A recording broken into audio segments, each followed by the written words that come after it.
انا بالنسبه لي انا عايش فبشرب قهوه. اول ما بحط دماغي على المخده انا كده معناها ان انا مت، فخلاص تمام انا نايم يا جماعه دلوقتي. فانا بشرب القهوه وانام. اكتشفت، عملت تحليل دي ان ايه، ان انا جسمي ياخد 500 مللي جرام كافيين في اليوم. انت بتعمل الحاجات دي فين يعني؟ والله الابحاث بس دي ده لا بتعملها ده بحث. ده بتعمل الابحاث دي فين بالظبط؟ تختبر على نفسك يعني ولا ايه؟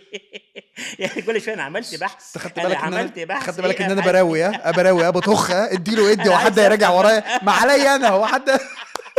انا بعمل بحث يا جماعه جامد جدا يعني. هو في حد هيراجعني في اللي انا بقوله؟ انا آه، بقول عليا، انا قلت على حد تاني؟ ما قلتش لا على حد. بالظبط، بس هل انا حلو. اتهمت عزيزي المشاهد بحاجه؟ خلي الناس تستفيد اه برضو من المعلومات دي. انا 500 جرام من اللي ما اعرفش 500 ايه. مللي جرام. 500 بس مللي بس جرام. بس بس ده تحليل بجد والله، ده تحليل بجد عملته بقى اه بجد. بيطلع لك في صفاتك الوراثيه كلها، الدي ان ايه، كل الحاجات بقى بتاعتك. يعني اه مثلا والله. ده فين ده؟ بجد هقول لك عليه بعد ما اه نخلص. عند دكتور حبيبي يعني عامله. بتعمل هنا في مصر؟ بتعمل يعني احنا في مصر في الحته دي بقينا متطورين جدا فيها كمان. ما شاء الله.